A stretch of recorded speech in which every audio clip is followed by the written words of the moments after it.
Bachon, let's read this question. The question says the mean square deviation of a set of n observation xi, x2 up to xn about a point C is defined to be 1 by n summation I equal to 1 to n of xi minus c to the whole square.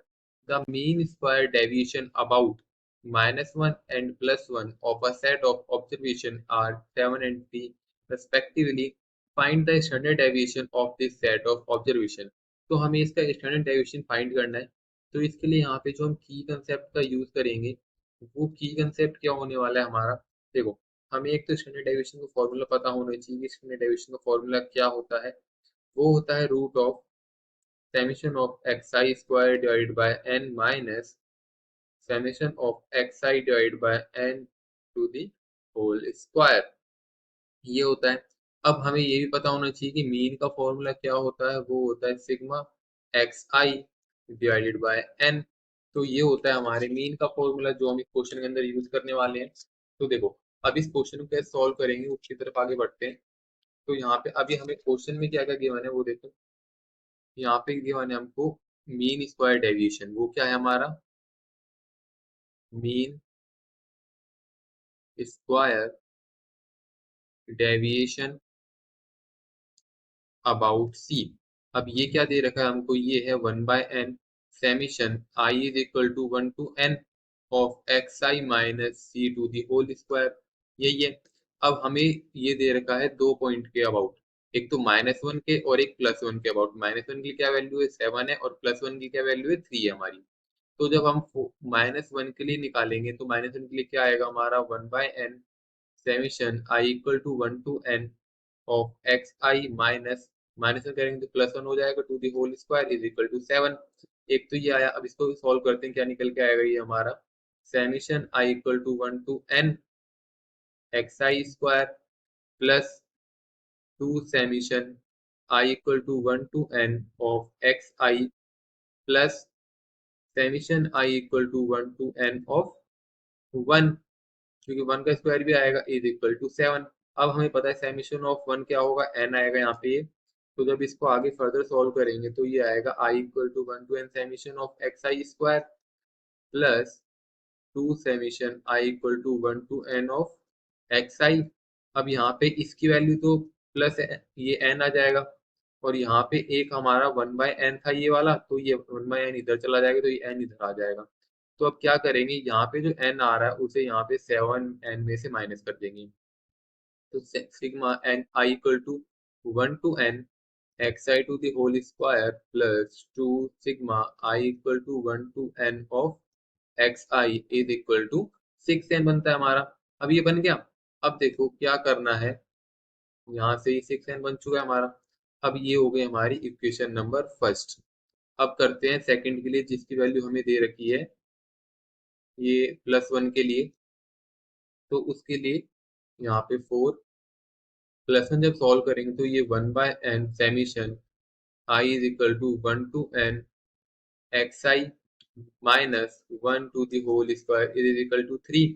तो यहाँ से जब इसको solve करेंगे तो ये क्या आएगा? Sigma i equal to 1 to n x i square minus of 2 sigma i is equal to 1 to n of x i. अब यहाँ पे ये प्लस में आएगा sigma i equal to 1 to n of 1, जो कि है 3 के इक्वल। अब जब इसकी वैल्यू निकालेंगे sigma i is equal to 1 to n of x i square minus 2 sigma i equal to 1 to n of x i is equal to, यहाँ पे 3n हो जाएगा, क्योंकि यहाँ पे 1 बाई एन से मल्टीप्लाई होता है, वो इधर के 3n से 3 से मल्टीप्लाई हो जाएगा n। तो यहाँ पे इसकी वैल्यू आ जाएगी 2n, यहाँ पे इसकी वैल्यू n आएगी, तो ये जाके माइनस कर दिया हमने वो। तो ये हो गई हमारी इक्वेशन नंबर 2। अब हमें क्या करना है, क्या करेंगे इसको सॉल्व करने के लिए? जो हमारी इक्वेशन नंबर 1 है उसमें से माइनस कर देंगे इक्वेशन नंबर 2 को। इक्वेशन नंबर 1 में से इक्वेशन नंबर 2 को जब माइनस करेंगे तो हमें क्या मिलेगा? देखो, अब यहाँ पे अगर इसमें माइनस करेंगे तो ये स्क्वायर वाला पार्ट कैंसिल हो जाएगा। यहाँ पॉजिटिव है, यहाँ पे पॉजिटिव, तो यहाँ पे माइनस आएगा तो ये कैंसिल हो जाएगा। तो चलो फिर क्या निकल के आएगा हमारे पास, तो यहाँ पे लिख ही देता हूँ। तो i is equal to 1 to n x i square plus 2 sigma i equal to 1 to n of x i is equal to 6n। Sigma i equal to 1 to n of xi square minus 2 sigma I is equal to 1 to n of xi is equal to 2n। अब ये है, अब जब इसको करेंगे तो ये minus होगा, ये प्लस होगा और ये माइनस होगा, तो क्या वैल्यू निकल के आने वाली है हमारी, ये तो 4 सिग्मा हो जाएगा। I is equal to 1 to n of xi is equal to 6 minus 2n, तो ये हो जाएगा 4n। तो यहाँ से जो sigma I is equal to 1 to n of xi की वैल्यू आएगी वो आएगी हमारी n, क्योंकि यहाँ से 4 से 4 कैंसिल हो जाएगा, तो ये आ चुका है। अब देखो यहाँ पे एक चीज दिखती है हमको, अगर हम यहाँ पे लिखे sigma I is equal to 1 to n of xi divided by n, तो ये हो जाएगा हमारा x बार जो कि इक्वल होगा 1 के। तो जो हमारा मीन है इसके लिए वो आ चुका है जो कि है 1। अब क्या करेंगे, सिमिलरली स्क्वायर की वैल्यू निकालने के लिए हम करेंगे इक्वेशन नंबर 1 एंड 2 को ऐड।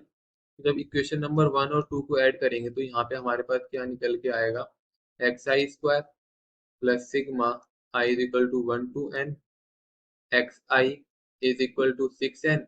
इक्वेशन नंबर 1 तो ये है हमारी, और इक्वेशन नंबर 2 है i is equal to 1 to n of xi square minus 2 sigma I is equal to 1 to n of xi which is equal to 2n। अब हमको सब ऐड करना है, तो ऐड करने के बाद यहाँ पे हमारे पास क्या आएगा, twice of sigma I is equal to 1 to n of xi square, ये कैंसिल आउट हो जाएंगे। अब ये हो जाएगा 8n। तो यहाँ से जो हमारा sigma I is equal to 1 to n of xi है वो आ जाएगा हमारा 4n। तो हमारे पास जो सारी वैल्यूज है हम उनको निकाल चुके हैं, तो अब करना क्या है, जो जो हमारी वैल्यू आई है उसे हमें फॉर्मूले पुट करना है जो हमारे स्टैंडर्ड डेविएशन का फॉर्मूला है। तो देखो, तो यहाँ से जो स्टैंडर्ड डेविएशन का फॉर्मूला है वो क्या कहता है, root of sigma x i square divided by n minus of sigma x i by n to the square. तो देखो अब यहाँ से sigma x i square divide by n क्या आएगा हमारा, अगर यहाँ से मैं देखूँ sigma of x i i equal to 1 to n divided by n जो क्या आता है हमारा 4, तो इसकी वैल्यू 4 हो गई हमारी। Root of 4 minus sigma x i divide by n की वैल्यू क्या है हमारी, sigma of x i divide by n की वैल्यू है जो हमारा मीन है उसकी वैल्यू है 1, तो यहाँ पे 1 रखेंगे, तो ये आ जाएगा रूट ऑफ 3 के इक्वल। तो जो हमारा स्टैंडर्ड डेविएशन है ऑब्जर्वेशन के लिए, तो वो हो जाएगा रूट ऑफ 3। तो this is the answer for this question. I hope you understood well. Best of luck.